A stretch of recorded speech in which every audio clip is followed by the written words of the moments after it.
Good afternoon. My name is Patsy Bryson. I'm Chair of the Board of Zoning Appeals for the town of Hilton Head Island. I call to order the Monday, March 28, 2022. That's a lot of twos there. I can't see it. Meeting of the Board of Zoning Appeals at 2:31 p.m.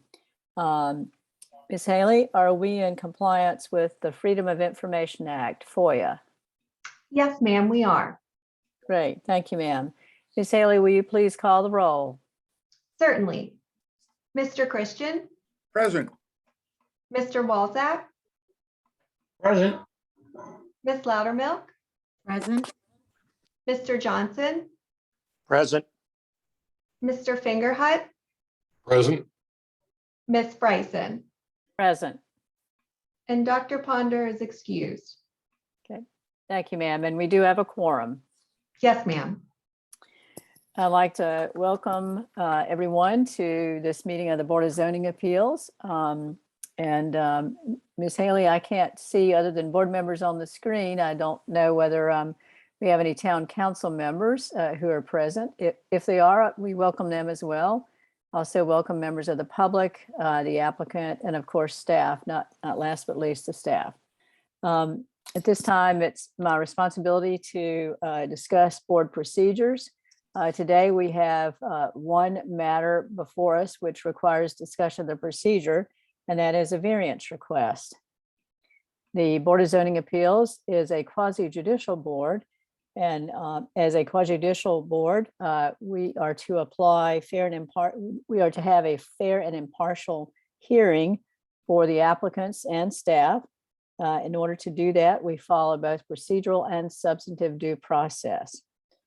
In following the procedural due process, we follow the requirements of the town's land management ordinance, or the LMO, in addition to the board's rules of procedure.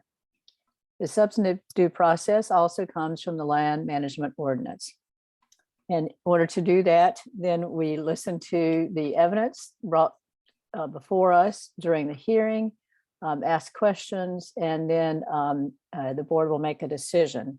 Specifically, that process is found, the language for the process is found in section 16-2-103S in the land management ordinance, and then is found in Article 7 of the rules of procedure for the Board of Zoning Appeals. The procedure for a hearing on a variance is the following. Staff shall have a maximum of 20 minutes to present the facts and applicable legal principles that the staff believes support the position of staff with respect to the application for a variance. During the presentation by staff, members of the Board of Zoning Appeals may ask such questions as they deem appropriate. At the discretion of the chair, staff's time may be extended if the staff is unable to complete the presentation due to questioning from the Board of Zoning Appeals. The applicant shall then have a maximum of 20 minutes to present the facts and applicable legal principles that the applicant believes supports the application for a variance. During the presentation by the applicant, members of the Board of Zoning Appeals may ask such questions as they deem appropriate. At the discretion of the chair, the applicant's time may be extended if the applicant is unable to complete the presentation due to questioning from the Board of Zoning Appeals. Thereafter, the staff has 5 minutes for rebuttal, and we also provide the applicant 5 minutes of rebuttal if the staff has rebuttal in response to the applicant's presentation. Following the presentations by all the parties, the Board of Zoning Appeals may ask such additional questions of the applicant or staff as the members deem appropriate. If there is any public comment on this matter, then the chair will ask for public comment at that time.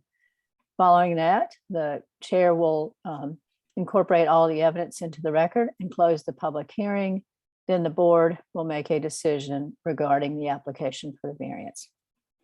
That is the procedure that we follow according to the rules of procedure and according to the LMO.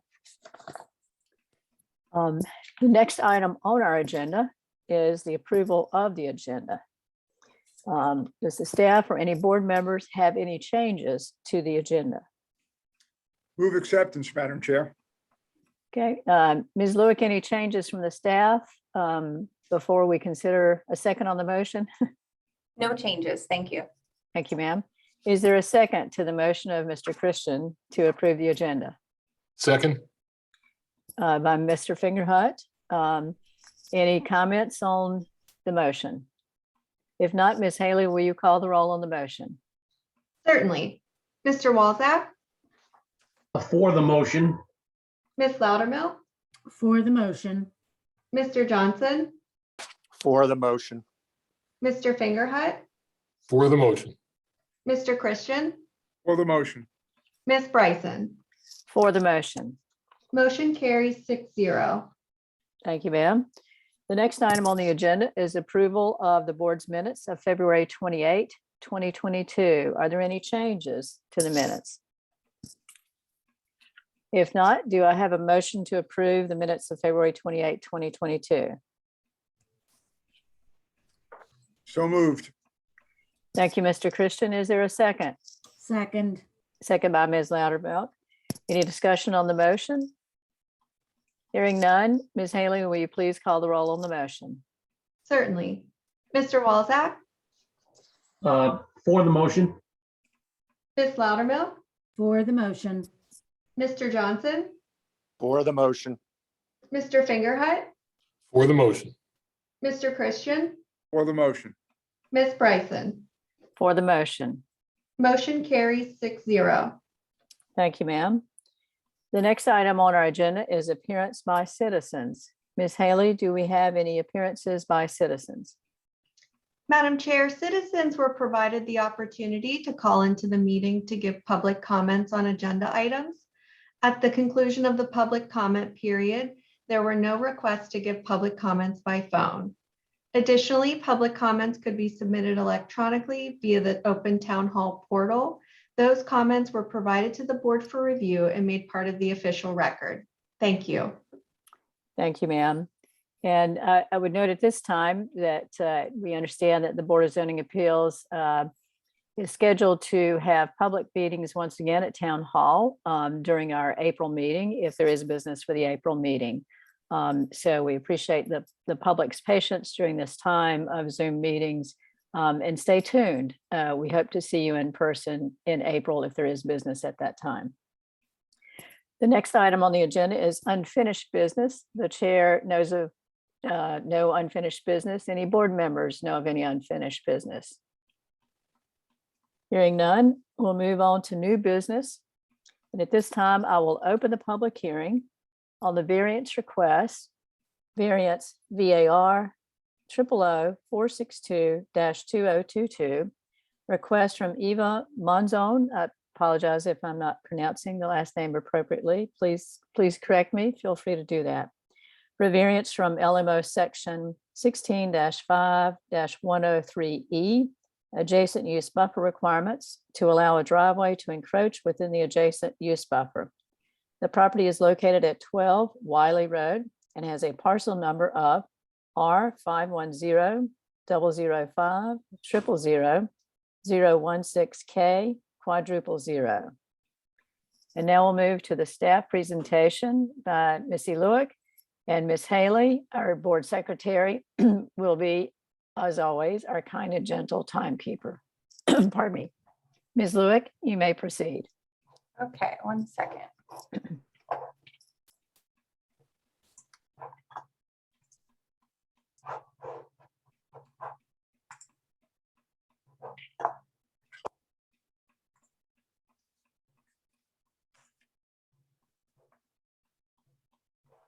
Okay. Can you see my screen? Yes, ma'am, the chair can. Any board members have any issues seeing the screen? Okay, you may proceed. My name is Missy Lewick, Senior Planner for the record.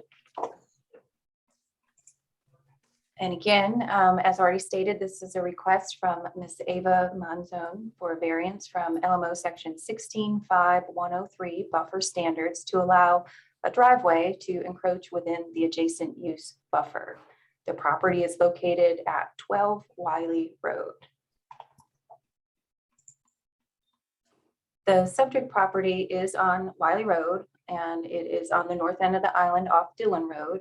It is adjacent to Tidal Marsh. The property is zoned RM4, which allows 4 dwelling units per net acre.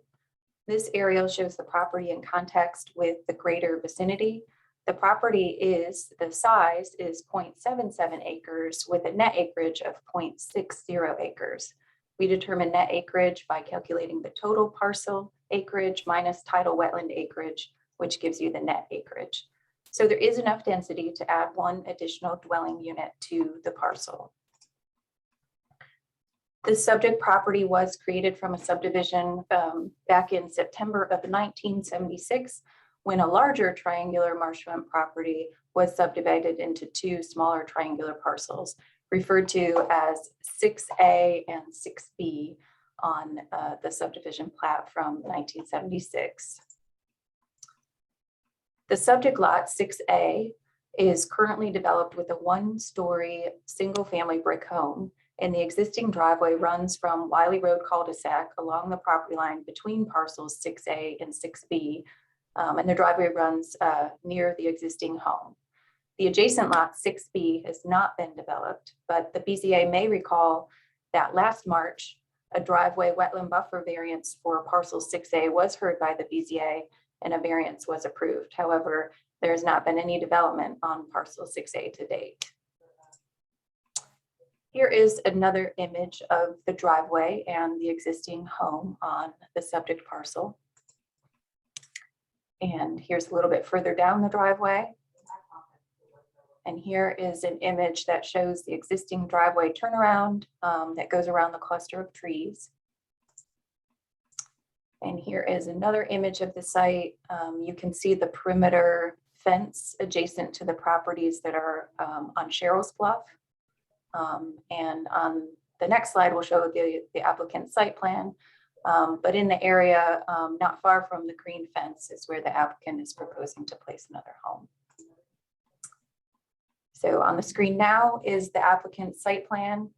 And when the 1976 subdivision occurred, there were no setbacks or buffers required between parcels 6A and 6B. So the current driveway serving 1 existing home is conforming, even though it's right on the property line. But because the applicant is proposing to further develop the parcel and is proposing to add an additional unit, then we apply a small residential plan review process, and that includes the requirement for an adjacent use setback and a buffer to be applied to the parcel. Per section 16.5.103E, adjacent use buffer requirements, a development shall provide a buffer along common property lines with adjoining properties. So a 10-foot adjacent use setback and a type A, option 2, which is 10 feet, adjacent use buffer is required. We require that a driveway at a minimum be 14 feet wide and no more than 20 feet wide per LMO section 16.5.105A5E II01A. It's quite the section reference. But also per the International Fire Code section 503.2.1, fire apparatus access roads shall have an unobstructed width of 20 feet. This parcel, as you can see, also is on the marsh and there's tidal wetland on the property. So in this plan, you can see that the applicant is proposing to utilize the existing driveway for access to the additional home site and is therefore requesting a variance from the adjacent use buffer requirements. When looking at the site, it's the only viable location for the access due to the existing home placement and the irregular shape of the parcel, and especially the narrow triangular connection to Wiley Road. So the parcel has some site constraints that makes access to the developable area difficult without reconfiguring the site and or relocating the existing structures. According to the applicant's submittal, there is a need to provide an additional dwelling unit on the site due to the upcoming displacement of a family member from the Rollers Trailer Park site. The applicant did attempt to acquire access to the site from Cheryl's Bluff, which is a right-of-way adjacent to the property, but was not successful. So now I'm going to go through the variance criteria. Criteria number 1 is that there are extraordinary and exceptional conditions pertaining to the particular piece of property. As you can see from the former slide, the property is irregular in shape. It's mostly triangular, which is similar to the adjacent lot, but not typical with the other lots in the vicinity. The triangular lot shape creates a narrow connection to the Wiley Road cul-de-sac and offers limited options for driveway placement. The town's LMO requires a driveway width to be at least 14 feet wide and no more than 20 feet wide. And the fire code requires a driveway width of 20 feet wide. The existing lot does not have setback or buffer between lots 6A and 6B. Therefore, the existing driveway currently meets LMO requirements for access to a single family home. But when a second home is added to the parcel, a type A option 2 adjacent use buffer is required between lots 6A and 6B.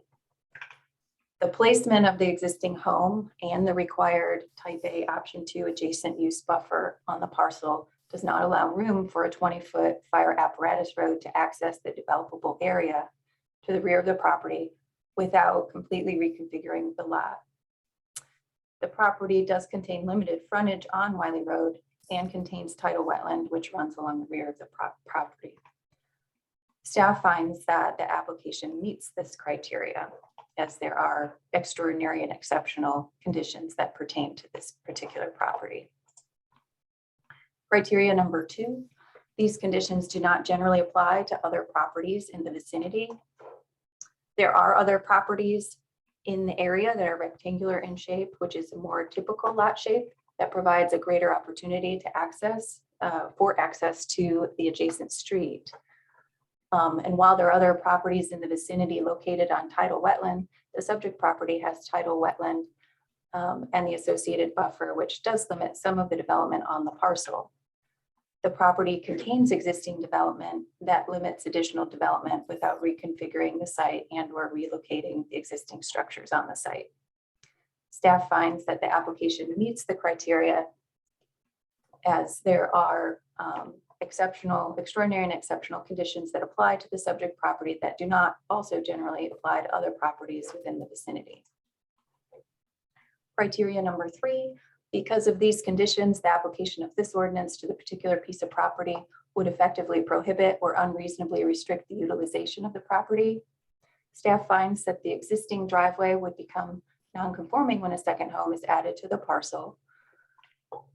Staff also finds that the LMO requires a driveway width to be at least 14 feet wide and no greater than 20 feet wide. Per the fire code, a fire apparatus access road shall have an unobstructed width of 20 feet. Staff finds the placement of the existing home and the required type A option 2 adjacent use buffer on the parcel does not allow room for a 20-foot fire apparatus road to access the developable area to the rear of the property without reconfiguring the lot and or relocating the existing structure on the lot. The applicant has stated that they attempted to acquire the access from Cheryl's Bluff, a right-of-way adjacent to the property, but was unsuccessful. Staff finds the application meets this criteria as there are extraordinary and exceptional conditions that apply to the subject property that would prohibit or unreasonably restrict the utilization of the property. Criteria number 4, the authorization of the variance would not be of substantial detriment to adjacent property or the public good, and the character of the zoning district where the property is located will not be harmed by the granting of the variance. At the time the staff report was written, we received no letters of opposition to the variance request. There was one portal comment that was emailed to staff related to this request. Staff finds that the purpose of adjacent street and use buffer standards is to spatially separate development from adjacent streets and adjacent development with aesthetically pleasing natural or landscape buffers. Such buffers are intended to help mitigate potential adverse impacts from adjacent street traffic, create an attractive streetscape for motorists, allow the location of certain dissimilar land uses adjacent to one another by mitigating potential negative effects between the uses, and provide space for landscaping that can help improve air and water quality and be used to reduce stormwater runoff. The applicant would like to develop the property with 2 homes and is requesting to utilize the existing vehicular driveway, which is located within the Type A Option 2 adjacent use buffer.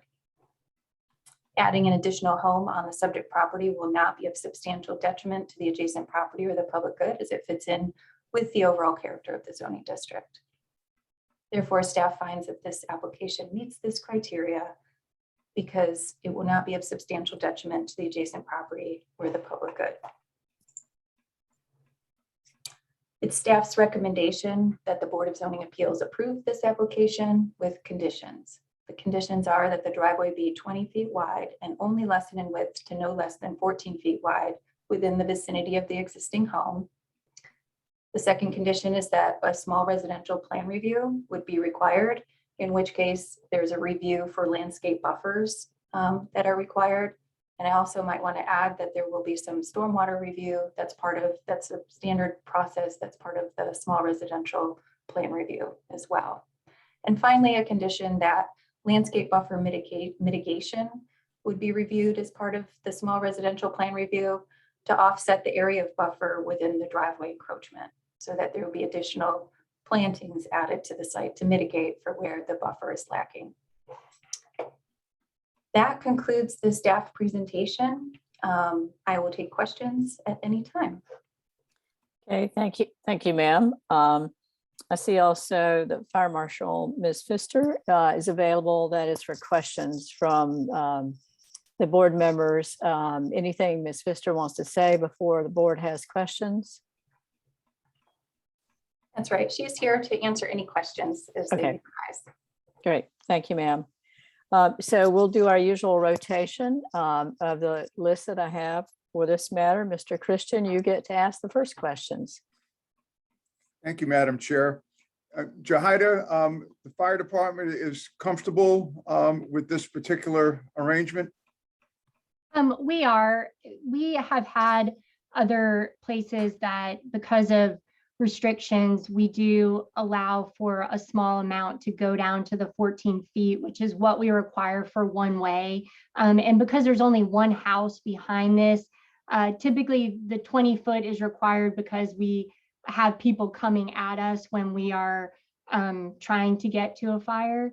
And in this situation, there's only will be one house behind that. So we felt like for that minimal area where it has to be reduced, it's okay, and that it widens out when we get back to the house to be able to have the 20 feet to put a ladder up or, operate the way that we need to. Thank you, Jahida. Missy, the variance request is only for the driveway. The actual trailer siting is within the building setback lines? That's correct. Okay, those are all the questions I have, and nothing from the neighbors. There was a comment in the portal. I'm not sure where they're located. Yeah, I saw that, but really nothing, no objections from, and I'm sure that this was posted and they were notified. That's correct. Okay. I did receive some inquiries from 2 individuals who received the notice, and but I did not see a comment from them in the portal. Okay. Thank you, Madam Chair. Those are all my questions right now. Okay, thank you, sir. Mr. Walczak, questions from you of the staff? Yes, I just have a question about Cheryl's Bluff. Seems like that's like an alternate access for emergency use, or is it such that it's a private road and it's not available? It is a private right of way. So therefore, if there were fire back there, I mean, I would think that would be another use for an emergency, even though it's private. Is that true, or? Well, it doesn't provide access to this parcel. Oh no, it looks like it goes adjacent to where the trailer's going. It does come, the platted right of way does come adjacent to the parcel, but the platted right of way does not serve this parcel. Okay, no, the site plan that was submitted was hand drawn. It was kind of difficult to see because it wasn't exact, I guess. But okay, that was what I had there. Thank you. Okay. Ms. Loudermilk, any questions from you of staff? Well, just thinking ahead, the adjacent lot 6B, which is currently unimproved, that could be improved though with one or more dwellings. Is that correct? That could be improved with, from what I recall, the density with how much tidal marsh runs through that site with one dwelling, I believe.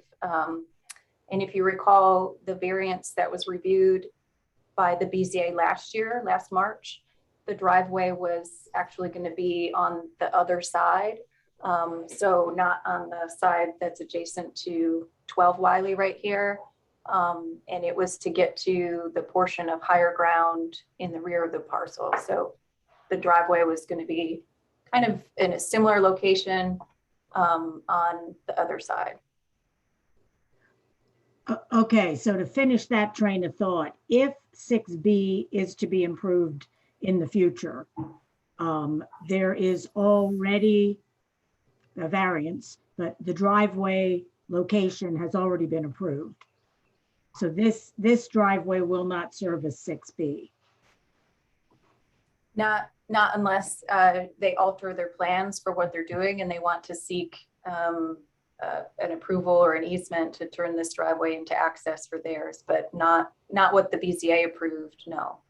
Okay, so again, as things sit, there is driveway access for 6B that doesn't involve this subject property.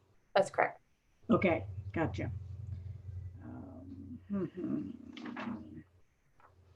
Well, I guess my only other question then, reading the one public comment that was submitted, that person seemed to have concerns over water puddling and erosion. What are the staff's thoughts or comments on that?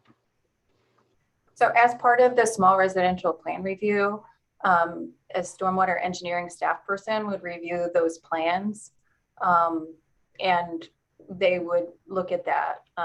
We will certainly have someone go out and take a look at the comment there and see. From what I understand, when Wiley Road was paved, it was paved as a porous pavement so that that's the filtration system for the road. But again, I'm not sure. And again, the existing driveway is already there and it shouldn't increase very much. It's going to be a gravel driveway, any of the drainage in the area, certainly not on Wiley Road, which was the subject of that comment. But we would certainly have stormwater engineering, look into that, and they're already tasked with getting back with that commenter on what they find. Okay, all righty. Thank you. Okay, Mr. Johnson, it's your turn. Madam Chair, I have no questions at this time. Okay, thank you, sir. Mr. Fingerhut, your turn. Thank you, Madam Chair. Ms. Lewick, concerning the conditions that the staff is recommending in terms of landscaping in the buffers, is that going to include the buffer between the proposed site for the mobile home and the fence that is adjacent to it? Yes. It does. Okay. That was my question. Thank you. Okay, thank you, sir. The next person to ask questions would be the chair. Ms. Lewick, can you bring back up the last photo of the site, which is right before the applicant's site plan? Shows close to the location where the mobile home would be sited. And there's a truck there and like a garage or something. Yes, ma'am, that's it. Where exactly, I see, it looks like the front of perhaps a pickup truck or an SUV and perhaps a garage over there. Where would the mobile home be located? Can you see my cursor? Yes, ma'am. So about where It's that approximately over here. vehicle is, okay. Yeah, because this,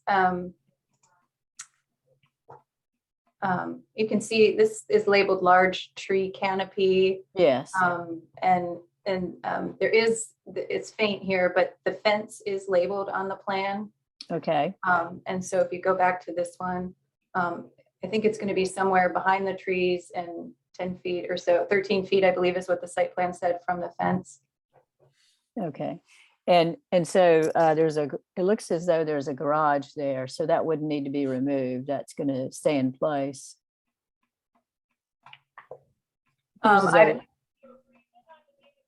I haven't seen the actual application for the small residential, but if there is a Okay. garage there, it's not a dwelling unit, so it could remain if the site can handle the size of the home that's proposed and the required parking and meet all the site requirements. Okay. And then if you could go to, I guess it's your next slide, the site plan from the applicant. Yes, ma'am. So can you tell how much space there is between the side property line for 6B and 6A, between that and the proposed driveway? That says it's from the corner of the home and the property line, 17.3 feet. And is that where there's a minimum of 14 feet? Yes, So, about between 3 and 4 feet, maybe between the driveway and the side property line. Okay, all right. Just making sure I understand where it is. Okay. And do you know where, following up on the questions about the stormwater, do you know where the stormwater complaint is about? Can you tell from the comment in the portal? Is it on Wiley Road or is it off the road, off the paved area of Wiley Road?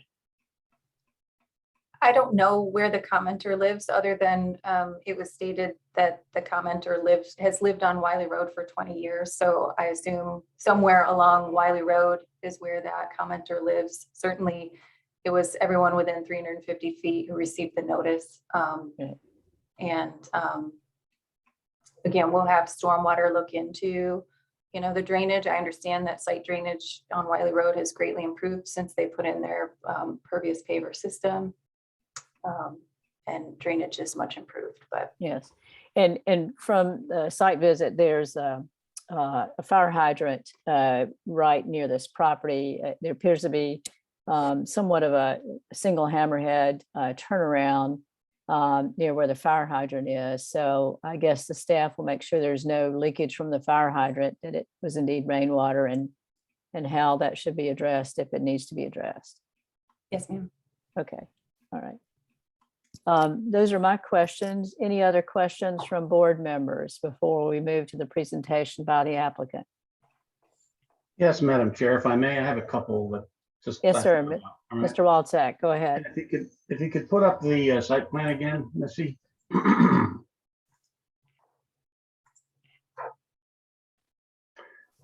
One of my first questions is the elevation of the property.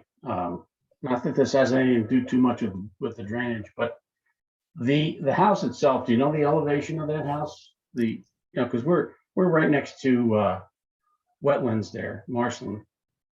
And I was just wondering how high this trailer is going to be above ground.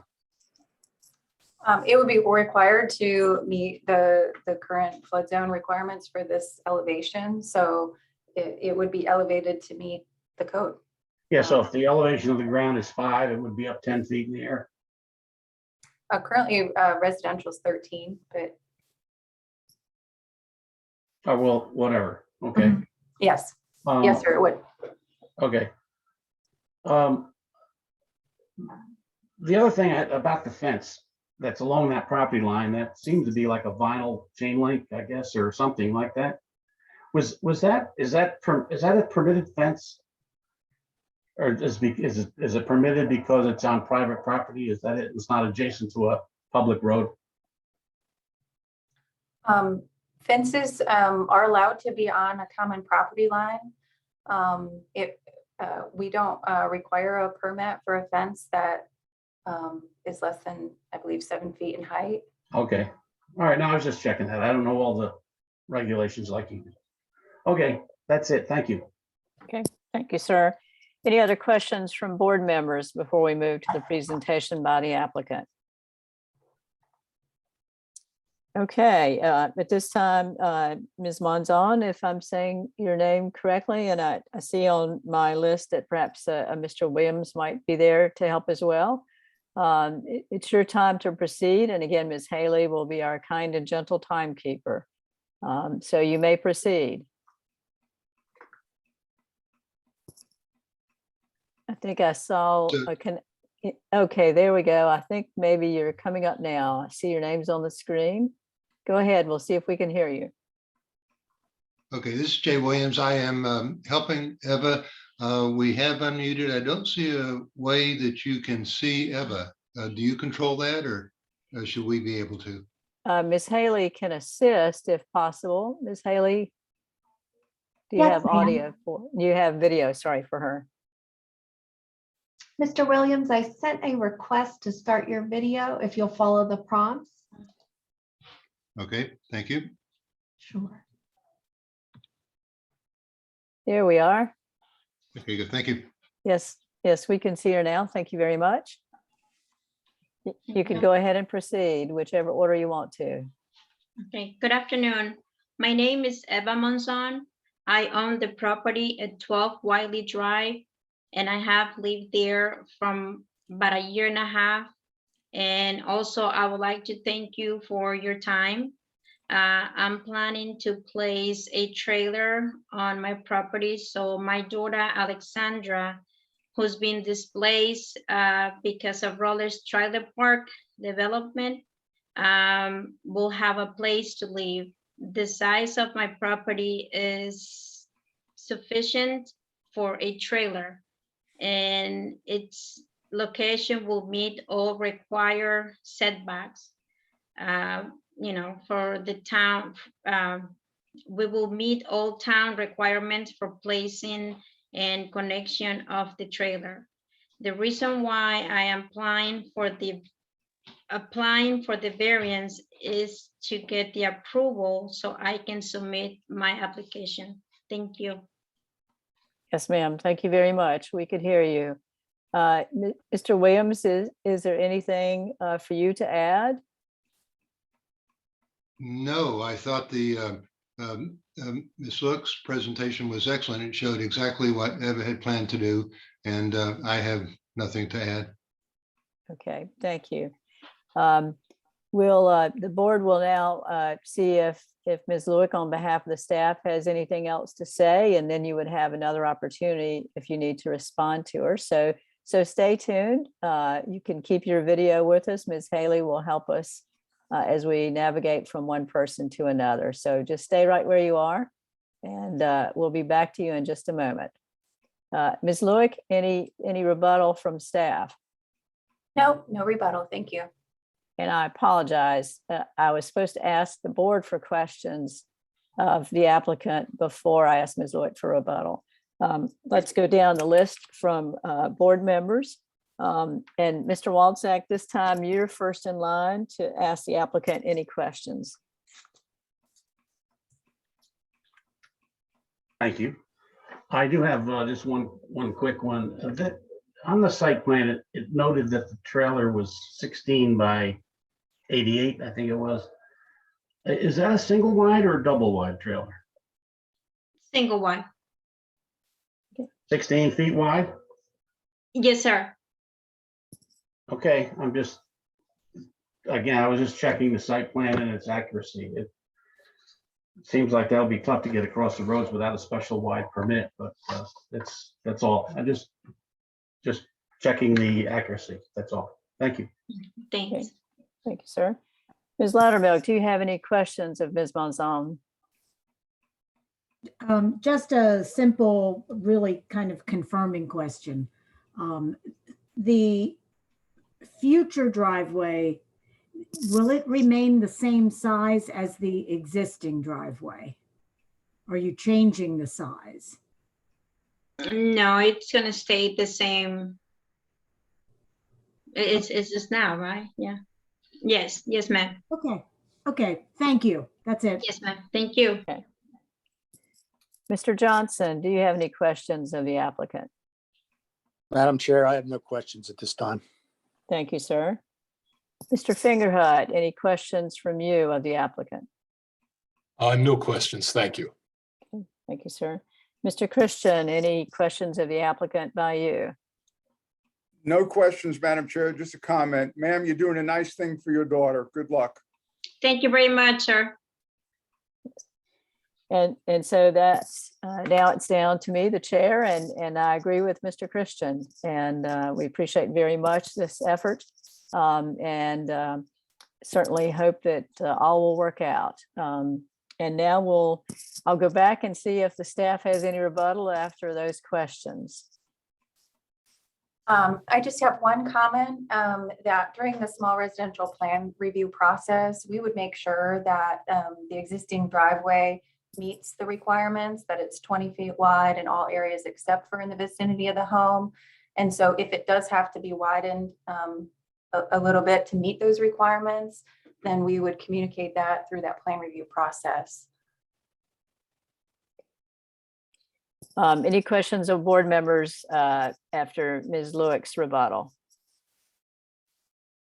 Hearing none. Ms. Monzon, anything else you would like to say?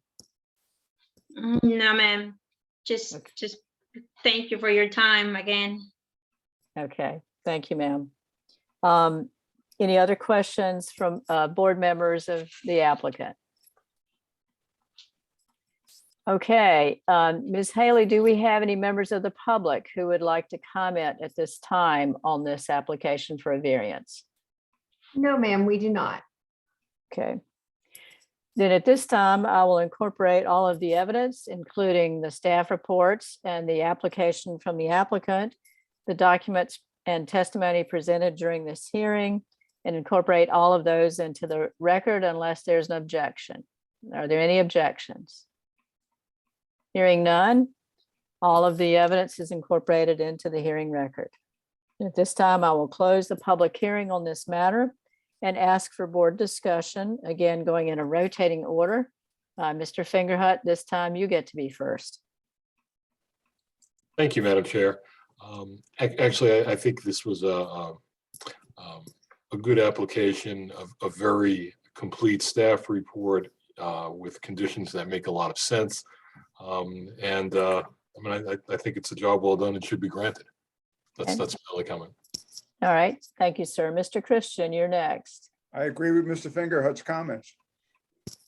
All right. Mr. Walczak, any comments from you? No problem here. I think it was well done. Ms. Loudermilk, any questions from you? None at all. I agree with the former comments. I think it should be granted. Thank you, ma'am. Mr. Johnson, any discussion from you? No, Madam Chair. Thank you. Then that's down to the chair. I always look carefully whenever there's a request for a variance from LMO standards, especially buffering standards. In this case, I agree with the staff report and the applicant that all of those requirements of a variance are met. So at this time, I would ask for a motion from a board member on this matter.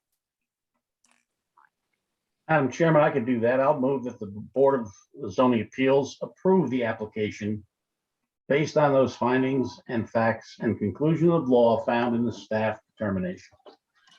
And does that include the conditions recommended by staff? Yeah, the conclusions of law they found with their recommendations. Yes. Thank you, sir. Is there a second to that? I would second. Second by Ms. Loudermilk. Any discussion on the motion? Hearing none. Ms. Haley, will you please call the roll on the motion? Certainly. Mr. Christian, For the motion. Mr. Walczak, For the motion. Ms. Loudermilk, For the motion. Mr. Johnson, For the motion. Mr. Fingerhut, For the motion. Ms. Bryson. For the motion. Motion carries 6-0. So Ms. Monsoon, that means that your request for the variance from this board has been granted.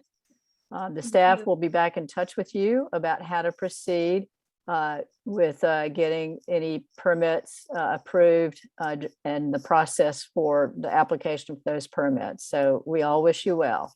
Thank you very much. Yes, ma'am. And you're welcome to stay and listen to us, but you're also welcome to leave the meeting if you would like to do so. Okay, thanks. Thank you, ma'am. Good. Thank you for your time. Yes, sir, Mr. Williams. Thank you for your assistance. The next item on our agenda is board business. And the first item is review of the proposed amendments to the rules of procedure. Ms. Lewick, I understand you have a presentation by the staff.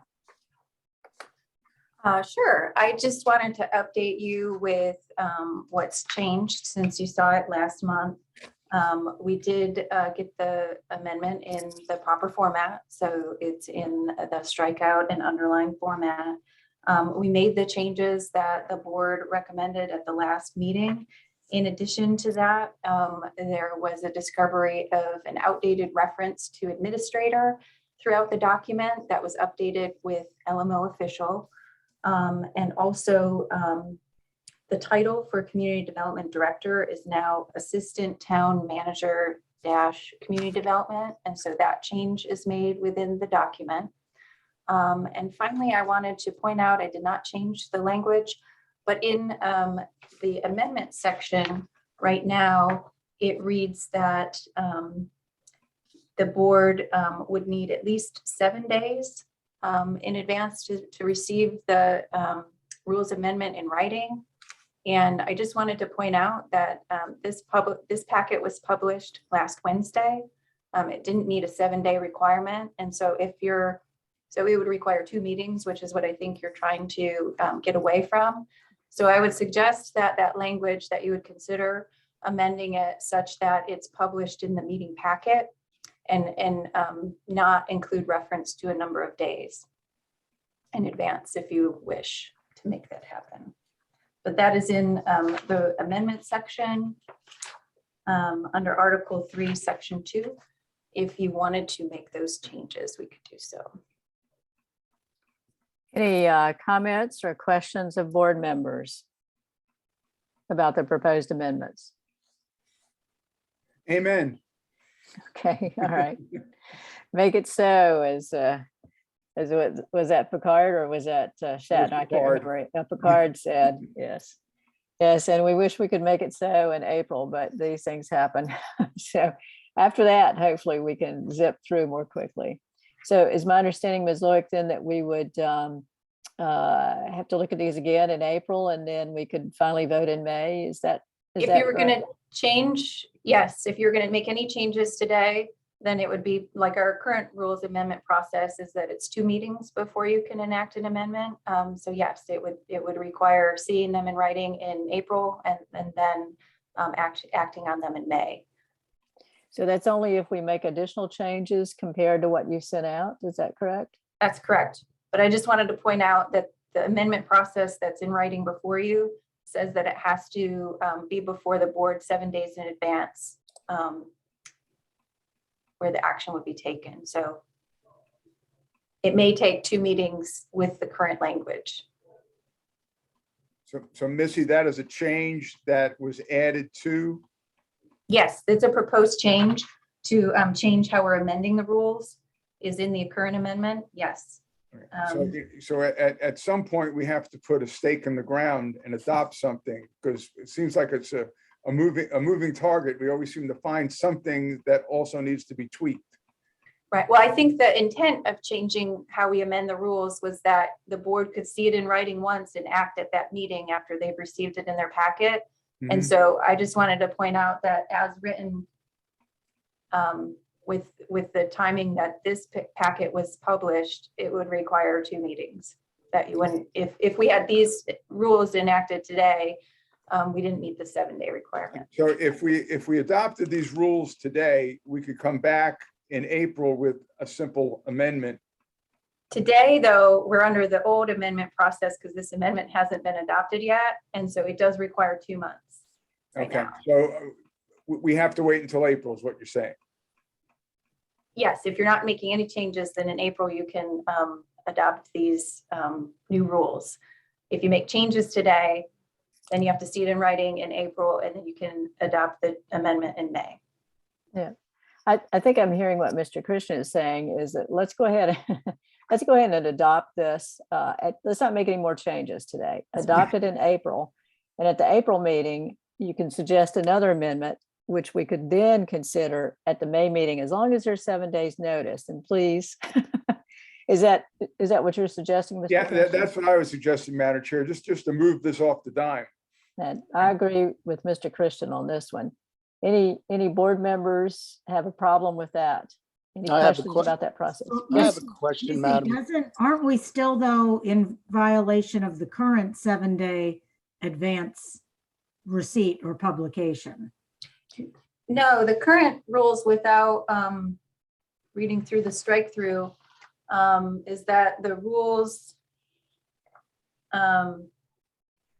may be amended by an affirmative vote of the majority of the members of the board, provided such amendments shall have first been presented to the entire board in writing at a regular special meeting preceding the meeting where the regular or special meeting in which the vote was taken. So that's where it's presented in writing at the preceding meeting.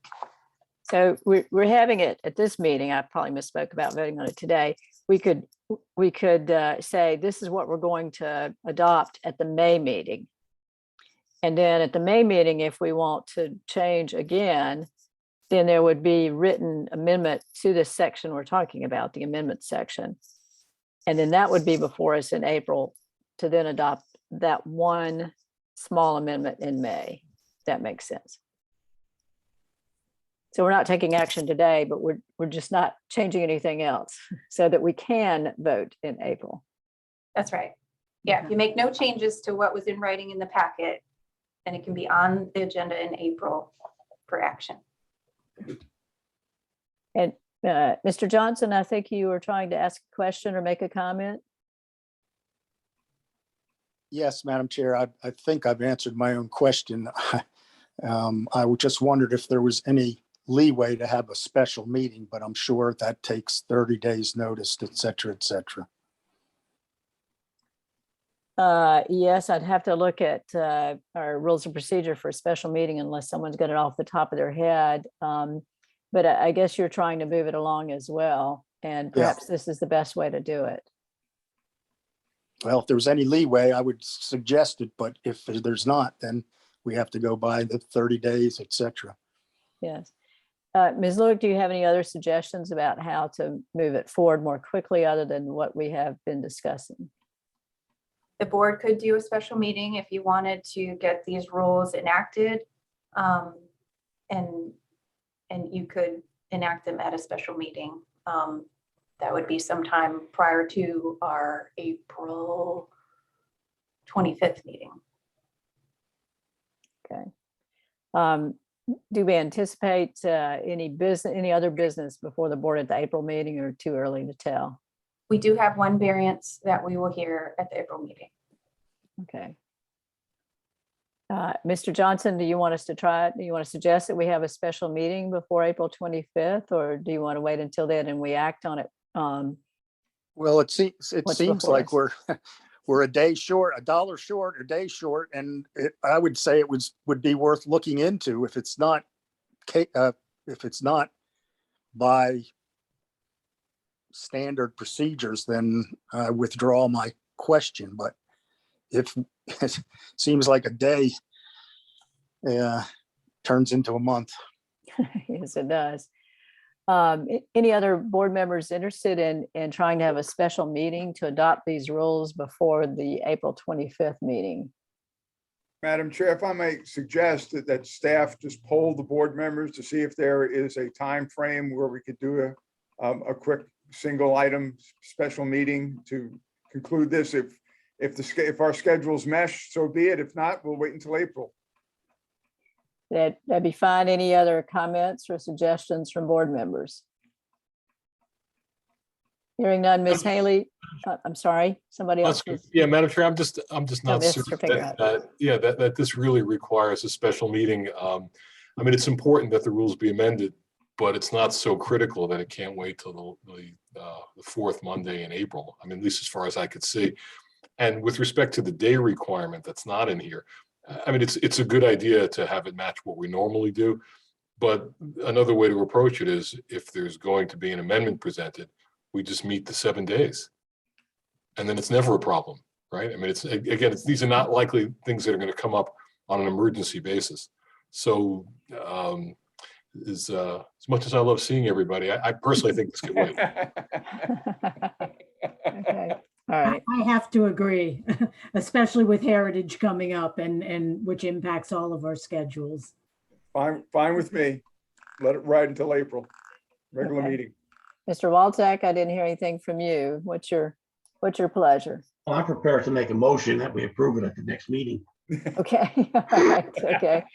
Well, thank you, Mr. Johnson, for that suggestion. It's always an option is to consider a special meeting, but it sounds as though the consensus is to have this on the April 25th agenda.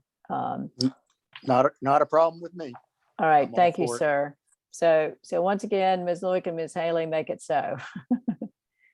All right. The next item on our agenda is the status of LMO amendments. I don't know whether Ms. Dixon is available to respond or another staff member will respond. Good afternoon. I'm available to respond. Thank you, ma'am. Nicole Dixon. How are you doing? So at the last meeting, when I gave the update regarding the LMO amendments, you had inquired whether the 2 items that were recommended by the BZA, if they were on the list, and they are in fact on the list. They pertain to the definition of a nano brewery and also the outdoor bike storage issue. So those 2 items are on the list that are going to be going forward first. Staff has met with our on-call code writer and went through the list with them. And so right now we're in the process of waiting for them to draft language. So I will be in touch at your next meeting with a status update. The other thing I did want to mention about the LMO amendments that will be coming forward, one of the items that's listed there has to do with waivers. I know waivers has been a hot topic for you all for the last year or two, with concerns about the amount of waivers that have been granted. Those comments have been sent to our planning commission and town council, and it has been the direction that the waiver options in the LMO should be removed from the LMO, other than the option for non-conforming waivers. But any of the options that are currently in the LMO for waivers, such as heights and buffers and things like that, like access to streets, those are recommended to be removed from the LMO. Another thing I wanted to mention was we're going to also be looking at opening up variances to additional sections of the LMO. So if we're not going to allow waivers, then there needs to be an option for a request for a variance. The situation came up fairly recently where we had a request for a waiver from the access to street standards. And there is a process in the LMO clearly that allows for a waiver from that section. But due to the fact that we're going to be coming forward with removing the waiver options from the LMO, staff suggested to the applicant that they apply for a variance. And when staff reviewed that section of the LMO that you can get a variance from, that particular section in Chapter 5 was not listed as one that you can apply for a variance from. So we're going to just take a look at the entire LMO and see what sections based on state code you can get a variance from, and open that up and remove the option for waivers other than if there's a non-conforming situation. So I just wanted to update you all on that will be going forward as one of the LMO amendments down the road. Do you have any questions? And the timing, you were waiting on a response from the consultant who's doing the code drafting? Right, so we, Terry and I met with the consultant and went through the list of amendments that we would like to see going forward as the first set for this year. And they will draft those amendments. We're waiting on a schedule. We should be receiving that hopefully soon as to when they will have a draft. But then once we receive that draft, it'll go through the LMO committee and planning commission and town council, like the typical process would be for LMO amendments. So I'm hoping that at the April meeting, I can update you all with more of a deadline and dates. Okay. Instead of going through the list, any questions or comments of board members at this time? Yes. Mr. Walczak, I see Yes, your hand up. Nicole, I say this in levity, but could there be a common sense clause added to the LMO? I'm kidding. I have a question. Wasn't sure how to answer that one. Yeah, right, yeah. I Mr. second Mr. Walzak's comment. Mr. Johnson, are you going to offer language of a common sense amendment, or do you have another question? I think I might have a serious question. I might. Okay, Uh, go for it.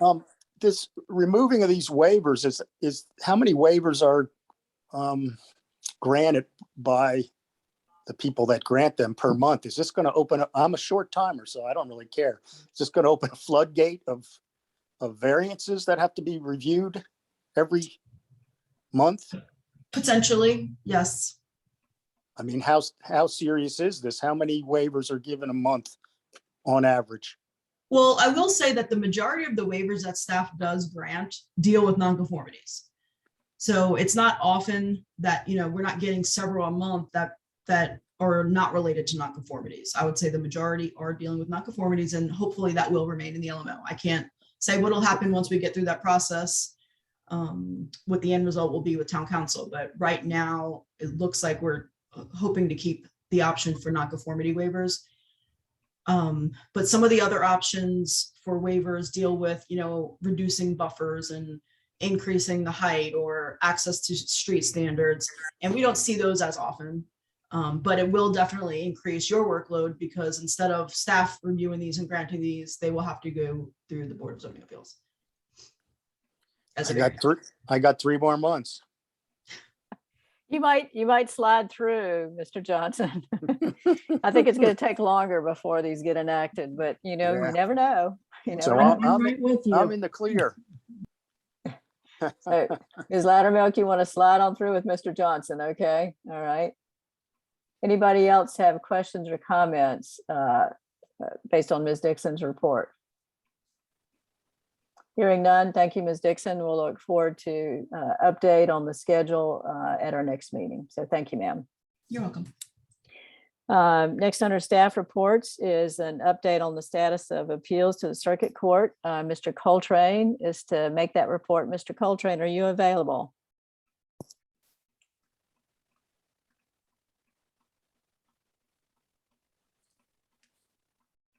Ms. Haley? Yes, I am. There There he really is. hasn't been a lot of, hello, this is Curtis Coltrane. There really hasn't been much change since the last report, which is that we have a matter pending in the Court of Appeals, which is the Bradley Circle Vacation Partners Appeal that was argued in front of the Court of Appeals early in February. The court has not yet ruled on that particular appeal. I would anticipate we'd have that within the next 30 days. There'll probably be something come out of there. We still have the Sandcastles by the Sea appeals pending. However, we are in the process of circulating a proposed settlement agreement based on terms that the town and the owners out there have discussed, and I think all are in agreement to. And hopefully that matter will come up before town council at its April 19 meeting, and we can move forward towards resolving those 5 or 6 appeals. Okay. Questions? I'm sorry, Mr. Coltrane, was that anything else? No, that was it. Those are the only ones you have pending right now. Okay, thank you, sir. Questions from the board of Mr. Coltrane about those matters? Or one quick question from the chair, and that is, after these matters are resolved, then can you give a report to the board of if there's anything we need to change about our process or our methods or our consideration of any changes in law that we need to know about? Can you do that? So, because I recognize that sometimes settlement agreements, we may not know what the language is in there, but I think we need to know if there's anything the board needs to change. Well, this one actually will be a public document, assuming it's adopted by council, but there is nothing related to what happened in those cases that implicates the process that the board used in resolving the appeals. I mean, the landowners, didn't like the result, but it wasn't because of the process. It was because they didn't like the result. Okay, all right. It's always helpful to know. We want to make sure that we make any changes that we should be making based on whatever happens with the cases that arise out of our actions. So thank you, sir. Well, again, in those cases don't implicate anything related to the process that the board has used and is using. Great, great. All righty. Anything else from the board on Mr. Coltrane's report? If not, we'll move on to the waiver report. Ms. Lewick, and the board has received a written report. And I'm sure Ms. Lewick is happy to make that report to us. But I would first ask if there are any board members who want that report, an oral report to be made, or if you have questions about the written report. Any board members want an oral report or have any questions? Hearing none, we'll make that waiver report a part of our record. With that, there's nothing else on our agenda unless there's anything else that board members or staff know of that we should attend to before we adjourn. Move adjournment, Madam Chair.